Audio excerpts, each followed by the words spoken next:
hoje aqui refletindo com você sobre a questão da violência urbana no nosso país, né? Não apenas aqui no Rio de Janeiro, não, mas no Brasil inteiro.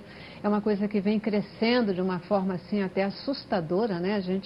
Cada dia as notícias que a gente vê, a gente fala de violência urbana, mas ela não está só nas ruas, ela está entrando nas casas, né? A gente vê as famílias se matando. Isso é também uma consequência desse estresse que todas as pessoas vivem. Voltando um pouquinho na nossa reflexão, como enfrentar toda essa questão, né, que vem, ela aparece com a questão mais explícita das drogas, dessa questão, como a gente enfrentar essas barreiras, essas questões e buscar alternativa de solução para a sociedade? O problema do Brasil, que eu vejo, inclusive no debate da porta de gestão pública que eu estava fazendo com outros amigos, é a questão da descontinuidade de políticas públicas. O Brasil tem esse problema em relação a isso, e isso não é só em âmbito municipal, estadual ou federal. É uma questão de o que ele fez não está bom, eu vou fazer minha maneira de fazer. Né? Aí eu implanto minha política, daqui a 4 anos vem um outro governante e aplica uma totalmente diferente, porque aquela do outro não serve, serve a minha.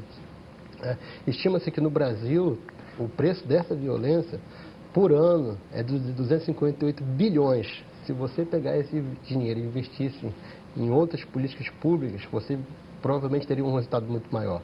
Estima-se ainda que o governo Dilma, no final, vai ter 1 milhão de pessoas que vão ter sua vida ceifada em decorrente dessa violência, com um custo de 2 trilhões de reais. Se você pegar esses números, que são estimativas, e aplicar no combate à violência, na verdade, a droga também, como o professor falou, é uma das consequências. Antigamente tinha uma cidade partida, né, onde a periferia era que vivenciava isso mais de perto. Uhum. Hoje em dia, as regiões nobres de qualquer cidade brasileira também vive. É uma coisa que assola quem por essa descontinuidade de políticas públicas. Uhum. Então, eu acho que se tivesse, de repente, uma coisa a longo prazo, não só a questão da violência, a questão da segurança pública, mas é uma questão da saúde, educação, é uma semente que a gente planta aqui para poder colher daqui a 20, 30 anos. Uhum. O problema é que afeta justamente a descontinuidade de políticas públicas por parte dos nossos governantes. E também, acho que uma cooperação maior entre as esferas de governo. Né? A política não tem um plano de segurança pública, somente em âmbito federal, que isso acaba sobrecarregando muito o Estado, que tendo que fazer milagre para tentar tapar e tentar diminuir esses índices de criminalidade. Mas é um desafio que tem que ser lutado, e não só compreendido como dever do Estado. Uhum. É o dever de cada cidadão. Naquele momento, como você falou, de um conflito de trânsito, de repente uma fechada eu saio, e xingo a pessoa, que ali desencadeia também, pode desencadear um ato de violência, às vezes até violência doméstica também, e aquilo se reflete, acaba refletindo naquela criança, nos componentes daquela família também, e acaba sendo uma forma de violência também. Outro dado que o professor levantou também é a questão da falta de investigação, né, de aparelhamento das polícias, principalmente polícia judiciária, né, questão da investigação. Estima-se que no Brasil, de 100 homicídios, apenas a possibilidade de você ser preso é só de 8%. Porque são os melhores casos. De 2% a 8%. De 2% a 8%, que são os casos que a Polícia Civil consegue a elucidação desses crimes. Né? Enquanto 92% de chance de você ficar impune diante dessa ação. Se você pegar com outros países, parâmetro, nos Estados Unidos é 40%, na Europa, em média, 30%, no Japão chega um índice de 10%, a gente vê que a gente tem muito ainda a trilhar e galgar nessa questão também. É um dado que estimula a violência. A questão da impunidade. Sem dúvida. A sensação de impunidade acaba estimulando a violência. A gente tem visto, aqui no Rio de Janeiro especialmente, né, Rio de Janeiro e São Paulo é onde a gente acaba vendo notícias, as notícias mais fortes em relação a isso, os policiais também sendo mortos, né, de uma forma aí quase que deliberada, aí nesse círculo vicioso da violência. E aí, na sua visão, como que isso tem afetado os próprios policiais no sentido de garantir a segurança nas áreas de maior conflito, né? Especialmente nas áreas de maior conflito, porque agora é uma questão de se você usa uma farda, você passa a ser... Onde é o lugar seguro? Perto ou longe da polícia, né? Onde é o lugar mais realmente, seguro? isso, Celeste, é um problema que nos afeta diretamente, né? Realmente muitos policiais têm sido vitimados, tanto de folga quanto de serviço. A polícia tem trabalhado sempre a diminuir esses números, cada vez menos policial ser vitimizado. Um exemplo disso são 125 fuzis que foram apreendidos até 22 de abril, somente esse ano, 125 fuzis apreendidos, são armamentos de guerra que foram retirados da mão da criminalidade.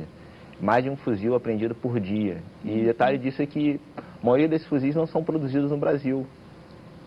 Foram 35 fuzis AK-47, são fuzis que são produzidos na Turquia, na China. Estados Unidos também produz um similar a ele, e são fuzis que são trazidos para o Brasil. A própria munição dele não é uma munição que é fabricada no Brasil, existe toda uma logística para isso, e isso vem vitimizando muito nossos policiais, vem vitimizando toda a sociedade, e é um número alarmante. No mesmo período do ano passado, foi apreendido somente 82 fuzis no Rio de Janeiro.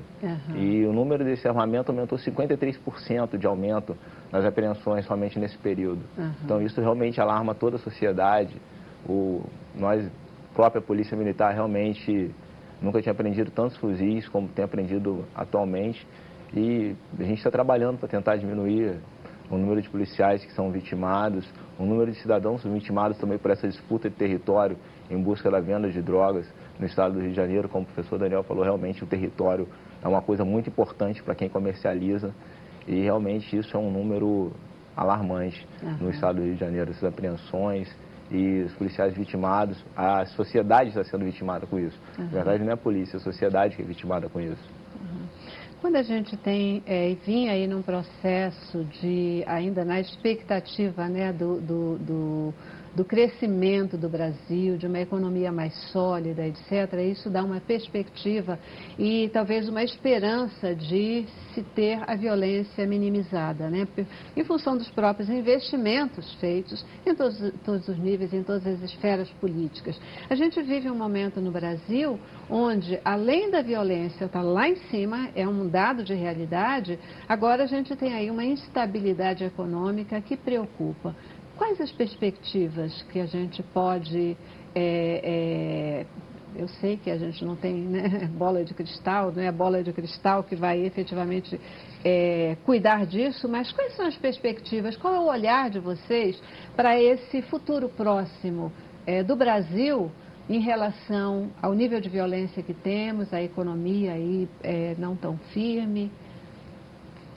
Bom, na minha visão, tem um problema que é um problema de investimento em repressão no país que não tem gerado efeito em termos de redução da criminalidade.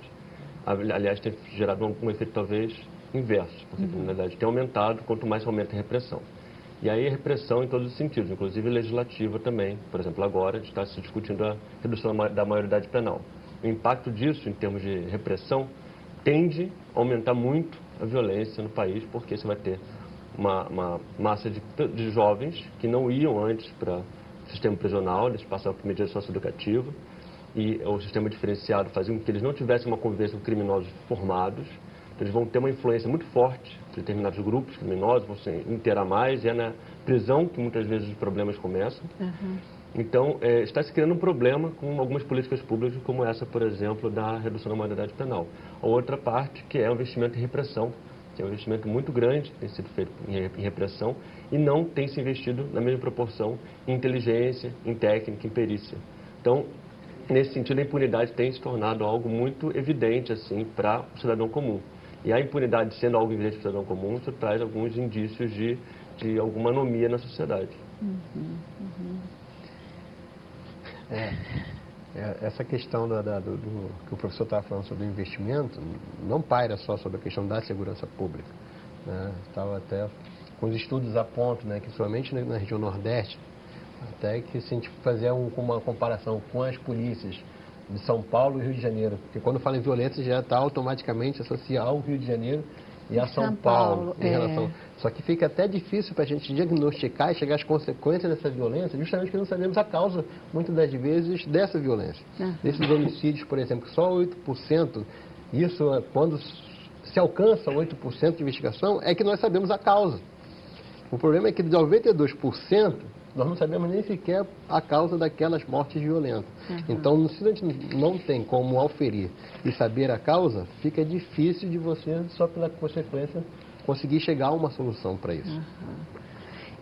Assim, né, a gente fala, talvez a gente não tenha estudos, mensurações, medições, etc., da questão das causas, mas, não sei, as causas me parecem tão evidentes, né? A falta de um ensino adequado. Vocês sabem, eu estava ouvindo uma notícia hoje de manhã, eu não tenho muita certeza se era essa questão lá do cartel de Medellín, etc.